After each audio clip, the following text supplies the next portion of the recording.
We're going to take a look at some of the key concepts from chapter 4, but before we get started, I want to introduce you to another one of my cats.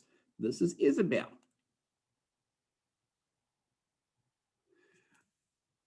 All right, let me go ahead and get the PowerPoint started.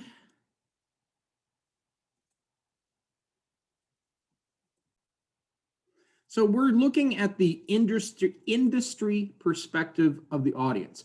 In other words, in chapter 3, we were looking at how the audience, as individuals, how we look at the media. Now we're looking at how different forms of media look at us as individual members of the audience. And so the early view of a mass audience was very unsophisticated. They assumed that messages affected all audience members the same way, that people were vulnerable with no defenses. So when there were ads in early newspapers, they just assumed people reacted the same way. In the early days of radio, if there was an ad for soap or laundry detergent or a car or whatever it was, they just assumed that people responded the same way. That's obviously very simplified and very unsophisticated.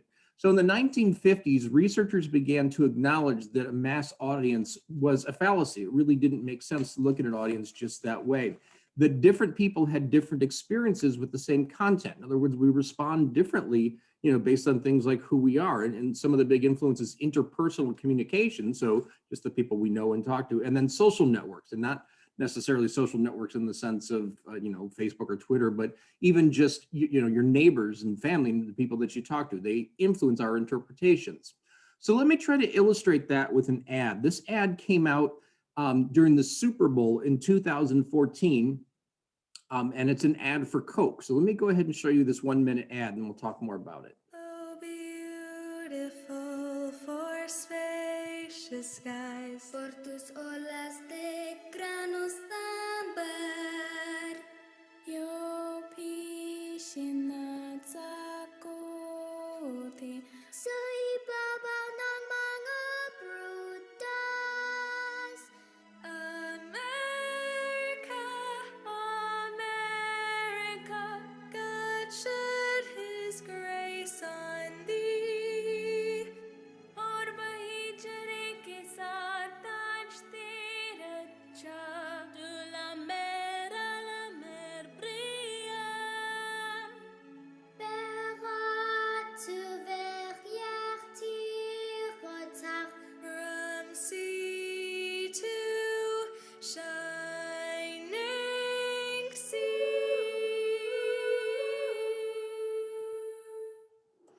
Well, that ad got a lot of strong reactions and a lot of different reactions. A lot of people really like the ad. It's a well-made ad. The singing's beautiful. The imagery is beautiful.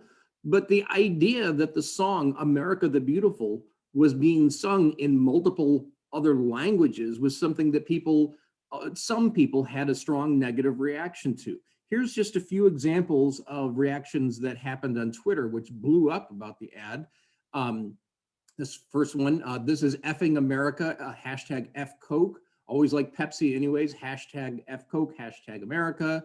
That Coke commercial where they have the national anthem song in different languages is disrespectful, hashtag speak English, hashtag F Coke, I will have Pepsi. I'm sorry, but you can't sing about America in other languages. That's just un-American, hashtag F Coke. So obviously there was definitely a backlash to that. And the controversy created a lot of attention. It was covered on different newscasts. It was on a lot of late night shows. Stephen Colbert did a whole thing on it. And so just the fact that it got a lot of attention certainly is something that could be beneficial to Coke. Also, the people who liked the ad tended to be more of a younger audience. They tended to have a more positive response to that. And younger audiences have always been part of Coke's marketing. If you look back at advertising that they've had through decades and decades, it's always been about younger people. So even though there was definitely controversy and a lot of people liked it and a lot of people didn't like it, I would guess that probably Coke saw that as being very much a successful ad. All right, so as they being the media, started looking at audiences in different categories, they developed the idea of a niche audience. This is particular messages are constructed to appeal to particular people. So different types of content that you'd see in newspapers, magazines, on TV, movies that are made, songs, all of that are constructed to appeal to particular people. And then these audiences are then rented to advertisers. So you have a TV show that is directed to attract a particular type of audience. So you take a show like Wheel of Fortune, which generally attracts an older audience, and then you'll have advertisers buy things on there like maybe Medicare supplements, which obviously is something that's targeted at people who are 65 and older. And so when the station that runs Wheel of Fortune sells that ad to that company, they're renting those people to that advertiser during that 30-second or 60-second ad. So each person is a member of multiple niche audiences. All of us are. And so one example might simply be location. So the fact that you live wherever you live, Kentucky, Ohio, Illinois, wherever it is, that's part of the niche audience that you are. You're not going to spend a lot of money advertising shovels to people who live in Florida. And then demographics, which would be things like your age, your sex, your sexual orientation, your marital status, and then social class. So the income that you have and the social class. Are you more middle income, upper, lower? That's going to have a big impact on who's trying to target you when it comes to reaching audiences. And so attracting audiences is difficult because attention has become scarce. And we've talked about how much media is out there that's competing for our attention. So it is really hard to get an audience's attention. And so to gain audience attention, media companies use two tactics. The first one is appealing to an existing audience and interest, oftentimes based on success of other messages, and then cross-media and cross-vehicle promotion. So let's start with that first one, appealing to an existing audience. So if a particular type of show, a sitcom or something, has been useful in attracting a particular audience, they'll make a similar show, maybe even a spinoff to keep attracting that audience. Another way we see this is a lot of times when they make a piece of media, they'll promote who made it. So a particular musical artist. So if you like this musical artist, other music, you like this music.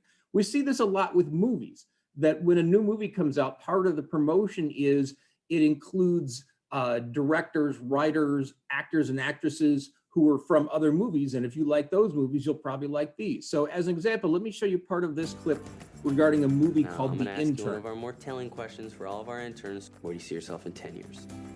When I'm 80. Robert De Niro, if you like Robert De Niro, you might like this movie. film will Nancy give people Myers what is they've the come to director. expect from Nancy Yeah, Myers. Anne Hathaway, if you like her.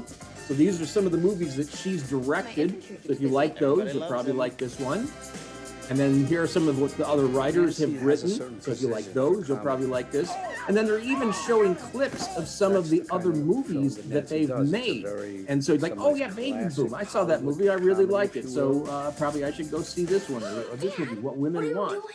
And so a lot of connections to me, it's other really media about just with the telling a idea that story. if you Plot like is not those, generally you're what going to like drives me this. Or my films. It's the relationships. I'm having an affair. And of course, with again, a the married actors and man. You're not actresses, safe. you know, Yes, oh, I Meryl am. Streep, I liked her, and so I'll probably like the people in this movie. All right. And then this idea of cross-media and cross-vehicle promotion, that a lot of times it's not just an ad or a song or something by itself, but the way it's connected to other things. Let me show you an example of what I mean. Here is the Lego Ninjago movie. And so, they would be promoting to sell the movie, but it doesn't stop there. There's also Lego Ninjago Lego building sets. And so if you like the building sets, you might like the movie, or maybe you'll see the movie and then you'll be interested in buying the building sets. So there's a lot of cross promotion that goes on to try to get audiences to cross over into different areas. So looking at this in terms of media literacy, mass media are constantly working to identify the changing needs and create content to attract people with those needs. So they're trying to create content, whether it's magazine articles, books, songs, TV shows, movies, that specifically are attracting that audience. If we are not self-aware, the mass media will herd us into audiences for their most profitable messages. So they like to be able to group us in a way that maximizes their sales. So all college students like a certain brand of shoe or something like that, or certain types of clothing or certain restaurants. And that's what they'd like to do, is herd us into those audiences to get the most money out of what they're doing with their marketing. But if you increase your if you increase your media literacy, you increase your control. In other words, you're not so subject to what they're trying to do to you, because if you're scrutinizing it better, which you'll do with better media literacy skills, you will increase the control of the way that you take in that information. All right, so there is a discussion board that goes along with chapter 4, and it asks you to take a look at some of the advertising that's been targeted at you online, and to ask you to think about why these ads are coming at you. What is it that they know about you as an audience member that makes them want to direct those ads at you? So be sure that you do that. And as always, if you have any questions, be sure to send me an email.